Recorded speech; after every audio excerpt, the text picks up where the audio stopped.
College basketball writer John Rothstein uses the term epitome of brutality to describe certain games in the college basketball season.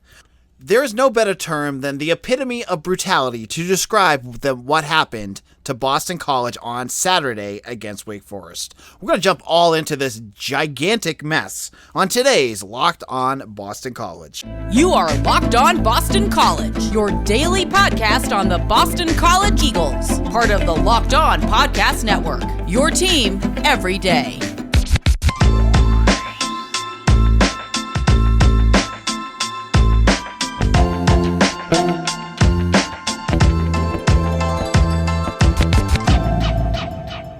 This is Locked On Boston College. AJ Black here. Today's episode is brought to you by NetSuite. NetSuite is the #1 cloud financial system to power your growth. Head to netsuite.com/lockedonncaa for special end-of-year financing on the #1 financial system for growing businesses. All right, folks.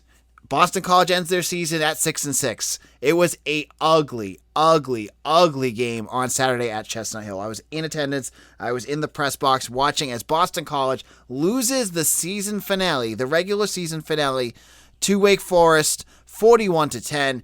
A game that at times was a little close, but overall it was just a gigantic hot mess on both sides of the ball. First of all, Wake Forest comes in. They had the 4th ranked offense in the entire country.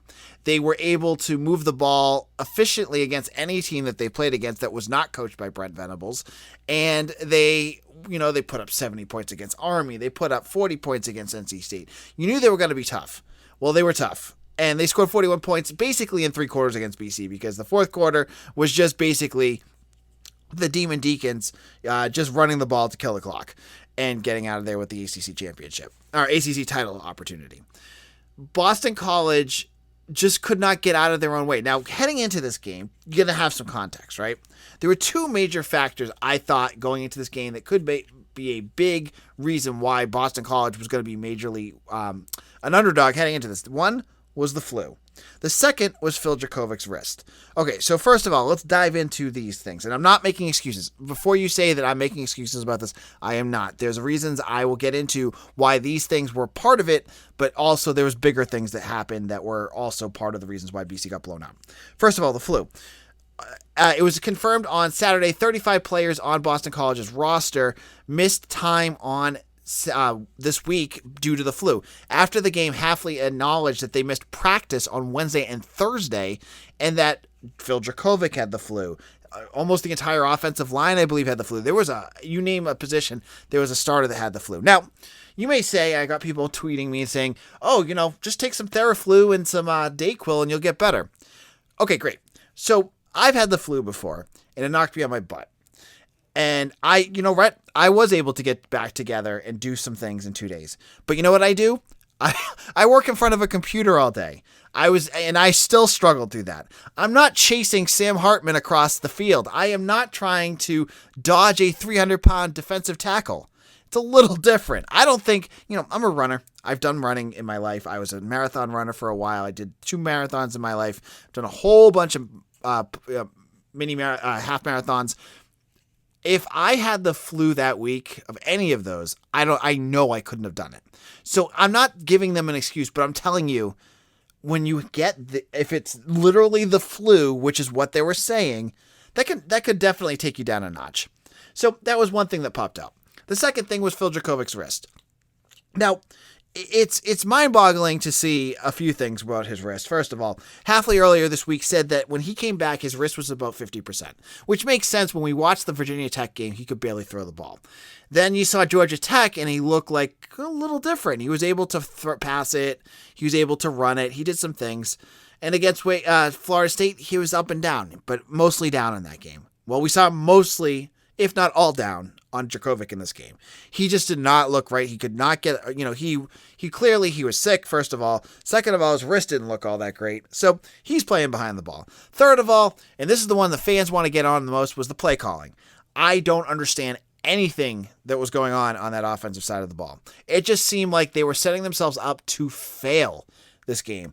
And all you need to know for a statistic was what I put up on BC Bulletin earlier today, and that was the range of what they were throwing. First of all, Jurkovec only threw one pass between 5 and 14 yards. Everything else was a bomb, or there was like maybe 2 that were short. He did not do anything intermediate. If you're watching this game on TV, you just saw Jurkovec go back and go, YOLO, throwing it deep, and it was not working. He got picked off twice. Zay was covered on those plays, and it was a terrible scheme to call. And I don't know if that was on Jurkovec from not reading anything that was underneath, if they were covered underneath, or if this was on Stagnetti. It seemed like it could be a combination of all of that. I mean, when I was watching it, there were definitely some guys underneath that were covered. That's just being truthful right there. But you got to figure some stuff out, man. Like if your offensive game plan is to go with a guy that has a wrist that is completely still on the mend. He's not 100%. He can barely grip the football. It was cold. I mean, I could see my breath when I left for the game. So you know that's going to make his wrist a little bit worse. And your game plan is to toss it deep every time. That just I don't know. They should have tried something else.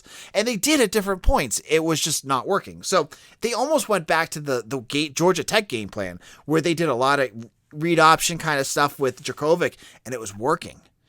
He got hit quite a few times. You know, there were some things there, but you know, I was not a big fan of this offensive game plan. I am not, though, in the camp, and we'll talk about this later, of firing Frank Stagnetti yet.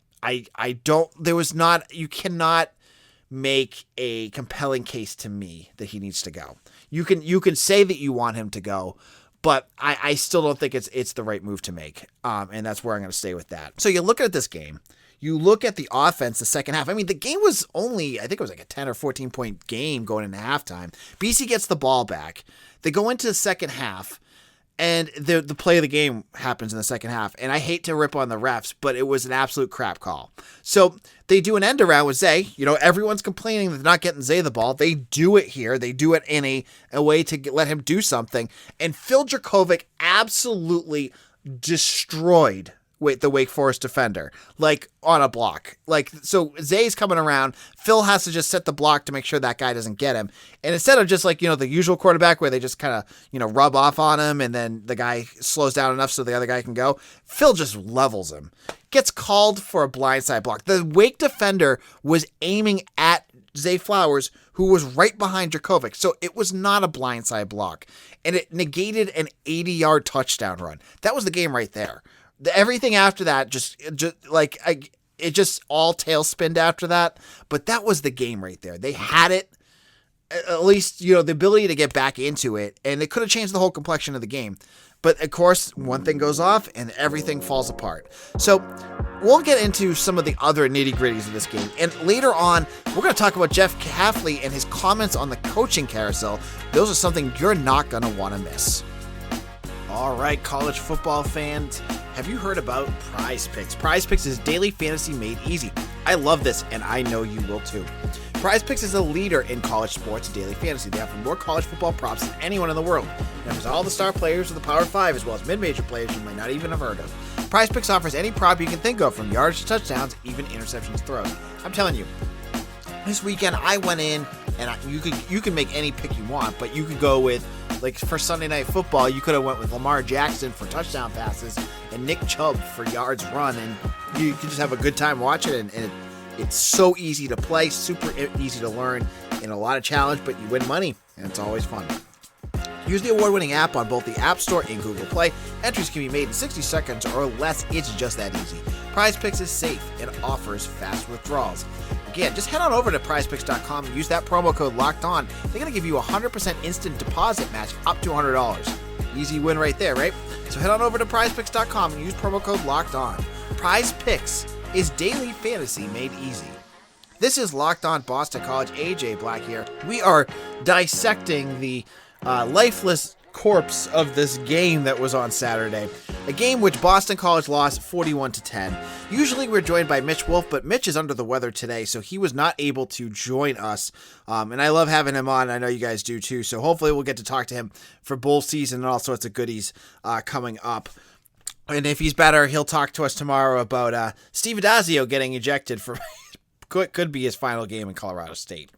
But this game was, there was nothing positive to take out of this because everything looked bad. The defense, we talked about the offense in the first half of the show. The defense itself was a mess. And you lost Josh DeBerry. He wasn't out there, but was he that big of a difference? Would he have made the difference that they needed there on defense? No, he wouldn't have, because there was major issues going on all over the place.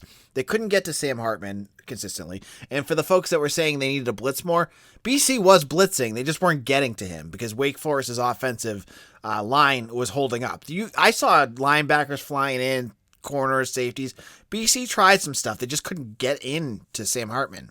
Hartman is a heck of a player. I mean, 6'1", 200. He moved like Phil Jurkovec. Like, he was a big physical running back that could just move the ball with his legs if he needed to, and he did it quite a bit for Wake Forest. So, he was a challenge in itself, and Boston College had no answer to him. He ran, some really good situational football as well. I mean, Wake Forest, they're going to the ACC title game. They're a good coach team that does a lot of things right. And you saw that on Saturday. For instance, Wake Forest gets the ball right before halftime, and they systematically just march down the field, chewing up clock. They get a touchdown, I think, with like 20 seconds remaining, and it was that's how you draw up a 2-minute drill. They did it perfectly. So they're a good team. They're a good team that's coached well, and they took advantage of a Boston College team that looked flat, that was playing, probably sick. They just were not on their game. And the defense, I thought, played pretty poor. Brandon Sebastian had that good interception in the end zone. We saw Marcus Valdez make a nice play. I thought Clinton Burton Jr. showed some flashes. I think he's going to be a guy you're going to want to watch. But what was interesting after the game on Sunday, during his Sunday press conference, Jeff Hafley talked about he didn't do a good enough job, he said, getting the young guys up to speed and ready to play. So I thought that was an interesting comment, that Boston College, a team that brought in, I think, like 25 new freshmen, that Hafley felt like he didn't prepare them enough. So in our final segment, we'll talk a little bit about what his role is and where he's at. But, in this game, they just, they didn't have the guys to fill in. They didn't have the guy to fill in at cornerback. Like, Burton was there. He made some plays, but man, when you're playing against Wake Forest, you can't be playing true freshmen out there. You got to get guys out there that are ready. And so losing Josh DeBerry and not having guys ready to do that was challenging. The defense just was bad. I mean, they made some stops here and there. They stopped 2 of the first 3 drives with punts, but overall, after that, I think they scored on Wake Forest scored on 6 of their last 9 drives. One of them was that interception. Another one was the end of the game. So not a good game. Going back to the offense, though, if we're going to just start diving into everything that wasn't working, because there was quite a few things that were not working in this game. Man, the offensive line, we got to talk about the offensive line here for a moment, because this game was the epitome of what was wrong with BC's offensive line. I don't know what the answer is here, folks. The offensive line, for the second straight year, comes in with all these accolades. You got Zion Johnson, Alec Lindstrom, Tyler Vrabel, and some young guys coming in that are exciting to play. They come in, they play some, and they're average at best in most of these games. In other games, they're not playing well. This would be one of those games. And again, I don't know if it's the flu, and I don't want to give them that a cop out here, because games where they didn't have the flu, they still were struggling, but they were not good in pass protection in this game again. And there's some major issues. I don't know what's going on with this offensive line. Is it a scheme thing? Is Matt Applebaum's blocking scheme or Signetti's blocking scheme the reason that they're just struggling to block? Maybe, you got 5 guys on that offensive line. All of them are Steve Adazio recruits. They're more into his speed. Are they just not picking up their scheme? Or is it that Applebaum's scheme is just bad? I don't know. I don't know what's going on here. But the offensive line, for 5 guys, and I still believe that many of them will be playing in the NFL. I think Zion Johnson will be a 1st or 2nd round pick. But to see that kind of play, where you made Wake Forest's front 7 look like Clemson, was inexcusable. Inexcusable, excuse me. I don't know what was going on there, but that is a major problem. And, you look at Pro Football Focus rankings every week, and they're getting graded like 56, 60 the last couple of weeks. You don't want to trash these kids, but it was just so disappointing because you saw Wake Forest going into this game as one of the weakest defenses in the country. They were like 93rd in the country. They let up like 60 points to Army. Like, you expected Boston College to be able to move the ball, and you expected that to Phil Jurkovec to stay clean, and it didn't happen. He got clobbered over and over again, and it was on that offensive line. So I don't know what's going on with that group. It's a major problem, and whether it means that they have to move on from Applebaum, whether they need to change the scheme, they got to figure something out, because the offensive line, when you have 5 guys that have probably combined for like 300 starts or something crazy, playing the way that they did, it's just, you're not going to win games, and it's sad, because that, for the last 2 seasons, should have been the strength of this team, and it was not. It was not, as much as they want to say, and that it was good, it was not good. There were games where they had flashes, but it was not consistent. And when they were bad, they were really bad. And so they need to figure that out for next season. I don't know what the answer is, if it's new guys, new coach, combination of both. But we'll have to wait and see when Hafley's guys get in, because next year, Zion Johnson's gone, Alec Lindstrom's gone, Ben Petrula's gone.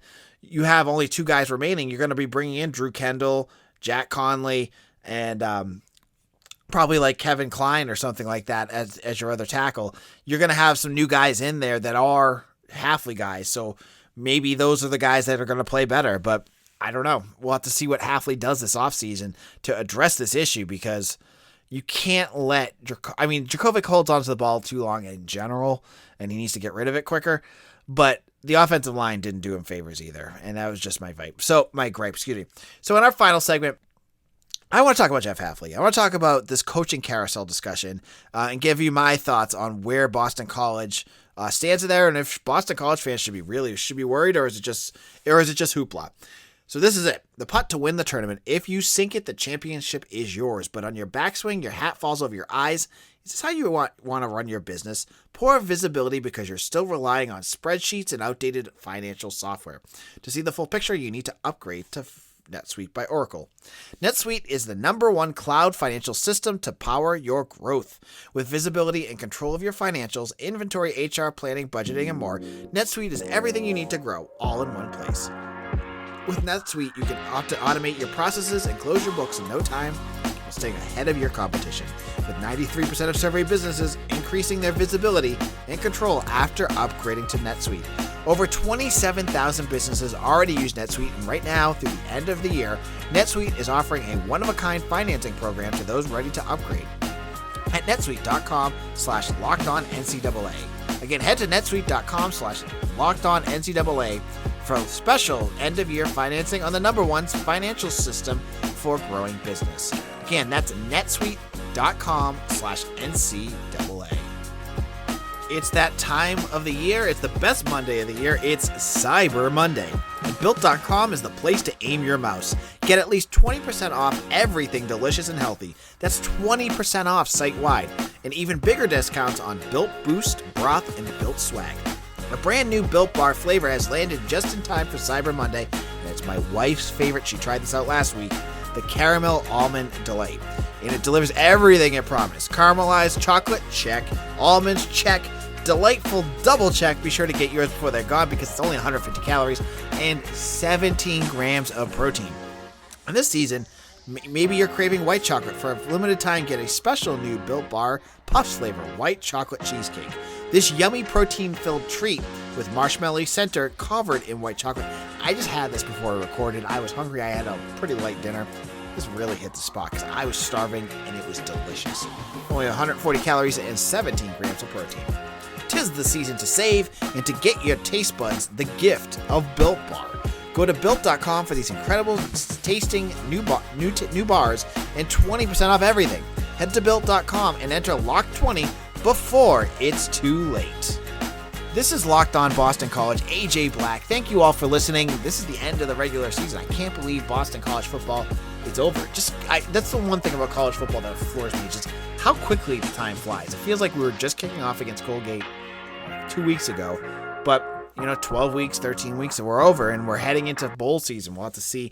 We'll talk about that on tomorrow's show.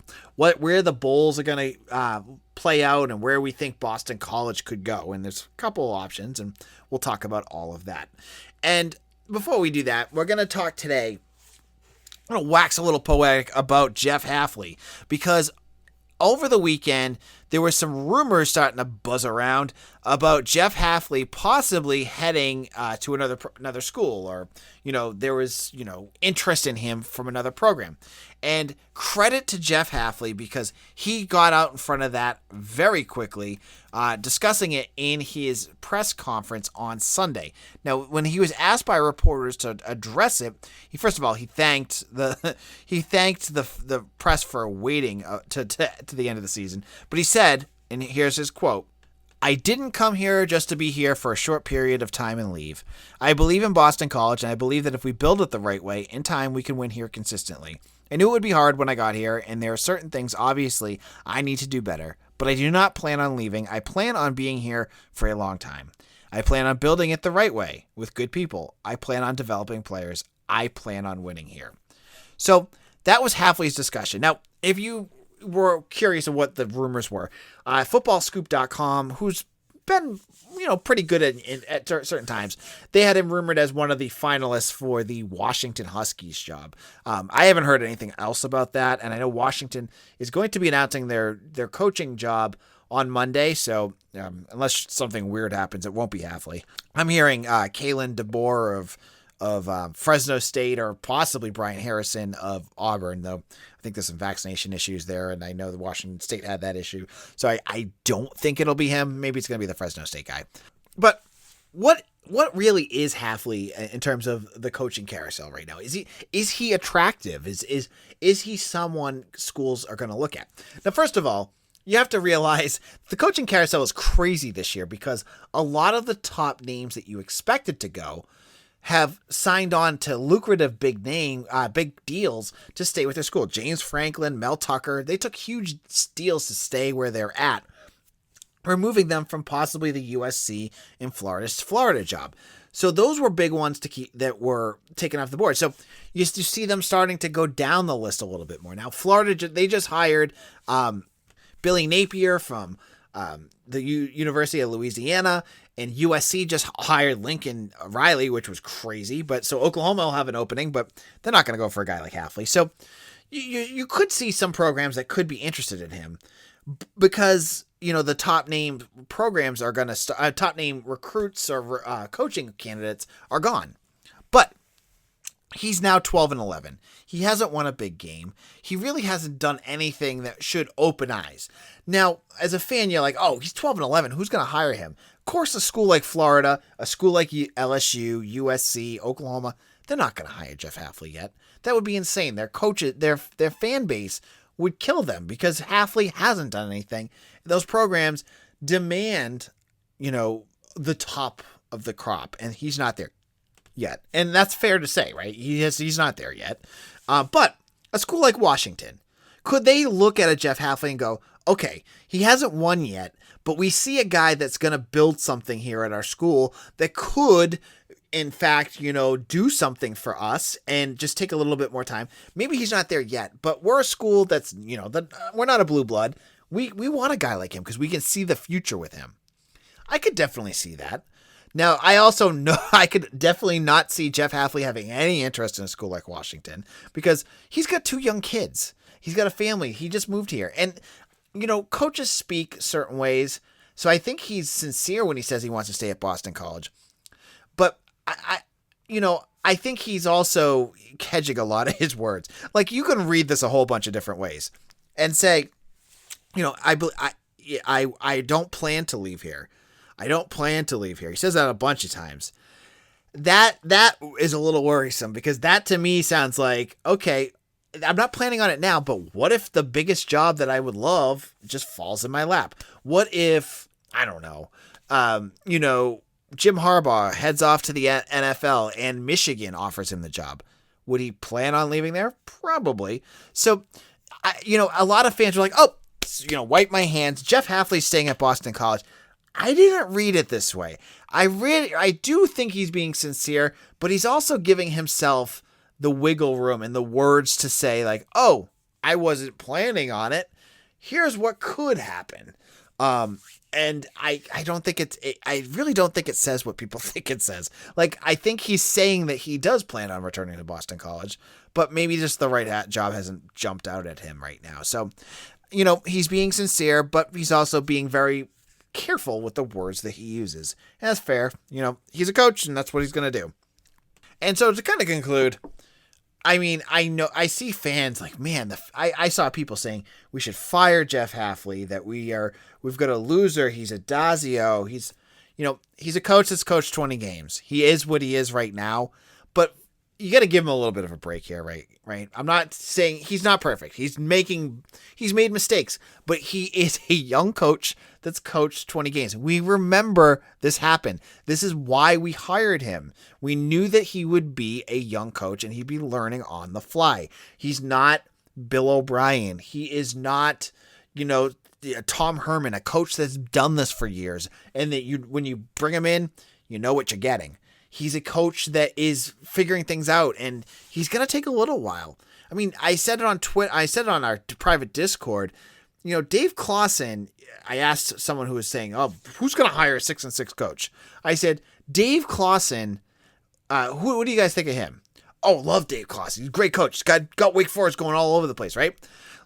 Dave Clawson, his first 2 years, lost. He had 2 losing seasons. Then he won 6 games, and then it took him 4 years to win 4 games. Now, he was a head coach for a while before, so you got to expect that Hafley's got to get his guys in. He's got to get his players in. He's playing with a defensive line of transfers and Steve Adazio guys. He's got to get a chance to get his guys, the guys that fit his mold in there, and then you're going to probably see it. Now, that's not discounting that this year stunk. It was bad. It was disappointing. He did not do well. I will grade him later, and I will not be overly kind. But I'm not on the board of throw him out. He stinks. He's a Dazio. Guys, take a breath. Take a breath here. You got to give him some time. We got to see what he can do with a fully healthy Jurkovec, with more of his guys in the system, with more of his depth. And then we'll see, and more experience as well. And I think we'll get a better gauge on that. But I do think I understand why other teams are interested, or other programs could be interested in him. He's an attractive coach that I think has a very, very high future, and I still think he does. And we'll have to see where that goes. Maybe he does flame out, but I don't think it's there yet. This is AJ Black. On tomorrow's show, we'll start talking bowl games, because in a week, we're going to find out where Boston College is playing. Could it be in Fenway? Could it be in the Mid-Atlantic? We'll find out. Thank you all for listening. You can follow us on Twitter at LockedOnBC. You can follow me on Twitter at AJBlack_BC. You can yell at me all you want on Twitter. Love to get a lot of that. I'm the editor and publisher of BCBulletin.com. Make sure you hit that subscribe button and check that page out. And if you like to talk to other BC fans, check out our message board, Maroon and Gold Forums. Everyone, a lot of listeners of our podcast are on there yelling at each other about Boston College. Now they're playing with each other and talking to each other about BC sports. It's a great place to connect with other BC fans. Thank you all for listening, and we'll see you all again soon. Take care, everyone.